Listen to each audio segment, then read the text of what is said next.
Se a luz do sol passar por um prisma, ou de uma forma que a gente está mais acostumado a ver no dia a dia, por pequenas gotas de água de chuva ou nas nuvens, ela pode ser decomposta nas cores do arco-íris.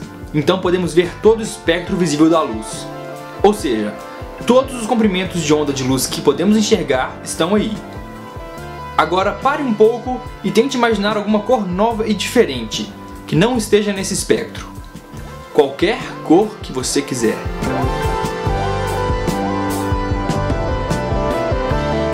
Difícil, né? Na pesquisa para elaborar o roteiro desse vídeo, eu acabei me deparando com uma citação ao escritor português Virgílio Ferreira. Ele escreveu a seguinte frase: "Não se pode imaginar uma cor fora das cores do espectro solar. Não se pode ouvir um som fora da nossa escala auditiva. Não se pode pensar fora das possibilidades da língua em que se pensa." Eu acho bem da hora pensar que a nossa experimentação ao mundo está limitada biologicamente pelos nossos sentidos.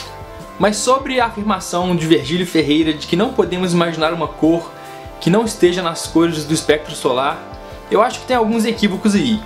Primeiro que o espectro solar ele é muito maior do que aquilo que a gente pode enxergar.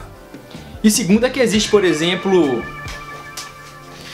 o rosa ou o marrom e infinitas outras tonalidades que não estão no espectro solar.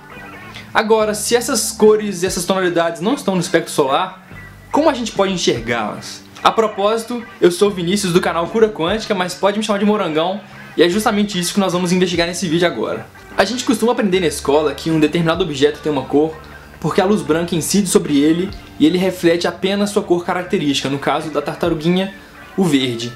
Essa concepção, por mais que tenha um fundinho de verdade, não condiz exatamente como a gente enxerga as cores. Então eu fui bater um papo com Wesley na UFMG justamente sobre isso.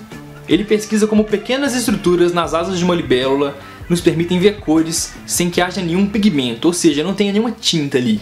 Mano, é o seguinte, a gente tá brincando aqui, ó. Eu, Mito e o Wesley, a gente tá brincando. Eu não tô brincando não, tô trabalhando sério. Tá, a gente tá medindo o espectro de alguns objetos, né? Pra ver qual que é a cor deles e tal. Mas o que pega? O Wesley, o trabalho de mestrado dele foi justamente medir cores das asas de uma libélula, não é isso? Isso mesmo. E para medir essas cores você usou justamente esse programa aí, não é? Exatamente, esse programa, esse espectrômetro. Esse espectrômetro aí, né? Isso. Tá, e aí o que você fez? Você media a região da asa da libélula e via qual cor que você esperava. Isso, tinha o gráfico aqui e aí eu vi qual era a cor que representava isso. E aí então você esperava uma cor, observava uma cor e comparava o esperado com o observado. Isso, fazia uma conta, analisava qual era a cor que aquela conta daria no meu modelo e depois media aqui qual era a cor de verdade. Os primeiros espectrômetros eram feitos basicamente dispersando a luz branca e colocando um termômetro em cada cor específica. Dessa forma, para a luz branca haveria um padrão de temperaturas. Os espectrômetros modernos têm uma base de funcionamento bem parecida, mas eles trocam os termômetros por sensores de luz. E falando em sensores de luz, já que nossos olhos são sensores de luz, a gente pode falar que os nossos olhos são tipo espectrômetros? Sim, exatamente, a gente pode falar. Como que isso aqui funciona? Um espectrômetro funciona. A luz vem aqui, passa pela fibra ótica, ela entra dentro do meu espectrômetro, bate num prisma, igual a gente vê aquele prisma do Newton, bate e abre. A gente põe um sensor em cada parte em que o espectro está aberto. Aí tem um sensor aqui localizado no azul, no vermelho, e tem muitos sensores. Quanto mais sensores, melhor o seu espectrômetro, mais sensível ele vai ser. E cada sensor é sensível a um comprimento de onda, uma pequena faixa de comprimento de onda. O nosso olho é um espectrômetro, tem 3 sensores. Só que cada sensor é sensível a uma larga faixa de comprimento de onda. Como o Wesley falou, a gente tem apenas 3 sensores de cores nos nossos olhos. São as células chamadas cones. E isso de maneira geral. As pessoas que têm algum tipo de deficiência nessas células são daltônicas, enquanto que em alguns casos muito raros, algumas pessoas podem ter um cone a mais, então elas podem ver mais frequências de luz. Essas células podem ser divididas entre aquelas que respondem a estímulos das frequências mais altas, das frequências médias e das frequências mais baixas do espectro visível. Os cones que respondem às regiões de alta frequência eu vou chamar de cone azul, e eles respondem mais ou menos a essa área aqui. Os cones que respondem às regiões de baixa frequência eu vou chamar de cones vermelhos, e eles respondem mais ou menos a essa região do espectro aqui. E por fim, os cones que respondem às regiões médias de frequência, vou chamar de cones verdes, eles respondem a essa região aqui. É como se os nossos olhos tivessem apenas 3 termômetros ou apenas 3 sensores de cores. O grande lance é que esses sensores se sobrepõem em algumas faixas do espectro. Ativando essas células em diferentes proporções é que o nosso cérebro vai interpretar esses estímulos e vai nos dar a sensação de todas as cores que a gente pode enxergar. Se você ainda tem alguma dúvida quanto a isso, repara só a tela dessa televisão, ela parece branco, certo? Mas se eu der um zoom nela, a gente começa a ver que ela é composta apenas por 3 cores.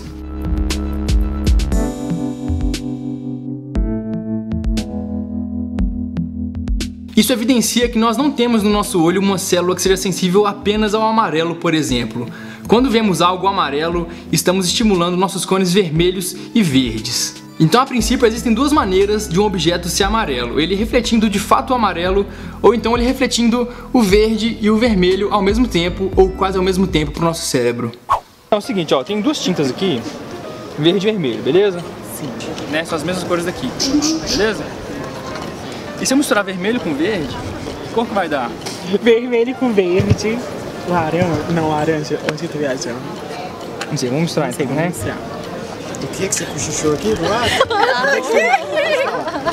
Tá roxo? Roxo? Azul. Ah não, o roxo é azul e vermelho. Que cor que é essa pra você? Laranja. Laranja? Sim. Talvez um pouco perto do marrom. Sim. Beleza? Beleza, né? Beleza, então tá um marronzinho aí, com esse laranja. Agora tem outra forma de misturar essas cores, que é esse disco que eu fiz aqui. Com as mesmas tintas. Mesmas tintas, beleza? É o verde e o vermelho. A outra forma de misturar é girando isso aqui. E aí, qual cor vocês esperam que dê se eu girar isso aqui bem rápido? Branco. Branco? Vamos ver. Marrom. Marrom também? Algum outro palpite? Acho que predomina o vermelho. Vermelho? Vamos ver então, né? Meu Deus. Um comentário rápido sobre o que tá rolando aqui. Não tá dando pra ver o disco girar nessa imagem por causa do tempo de exposição da câmera. Isso vai render um próximo vídeo no futuro, pode aguardar. Então eu vou colocar a imagem que as meninas realmente viram quando eu girei o disco. Que? Esse aqui é um amarelado. Sim. Amarelo, né? Beleza? Deixa eu colocar aqui no sol, que dá pra um pouco melhor. É um mostarda, né? É um mostarda, né? Beleza. Por que rola essa diferença quando eu misturo isso aqui girando e quando eu misturo as tintas? Sabem dizer? Tem algum palpite?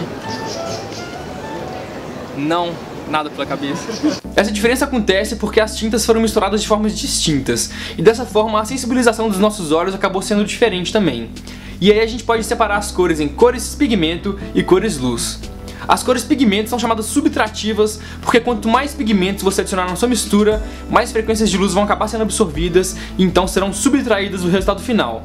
É assim que sua impressora ou a tinta que eu misturei no potinho funcionam. Já as cores luz são chamadas aditivas, porque elas somam as frequências no resultado final e é assim que o disco que eu girei ou a tela do seu computador, do seu smartphone funcionam. Isso é bem da hora porque o amarelo é de fato uma cor que está no espectro visível e ela ativa os nossos cones vermelhos e verdes. É por isso que a gente consegue simular o amarelo mesmo que não tenha nenhum amarelo.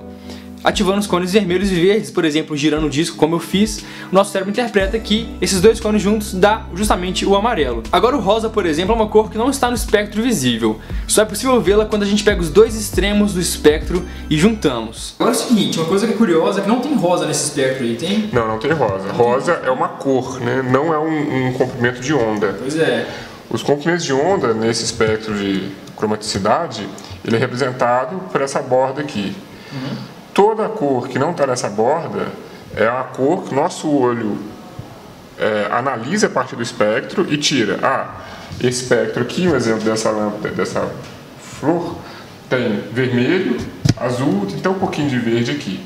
Nosso cérebro pega esse espectro, faz uma conta e fala, para esse espectro a cor é essa.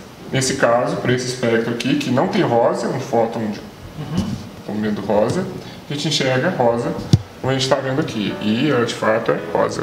E então é assim que mesmo com todas as limitações, o nosso cérebro nos permite ver cores que não estejam no espectro solar. É isso aí, pessoal, espero que vocês tenham gostado. Se você curtiu esse vídeo, deixa o joinha, se inscreve no canal e compartilha para quem você acha que pode gostar de saber disso aí tudo que eu falei. Valeu, pessoal, até a próxima, tamo junto.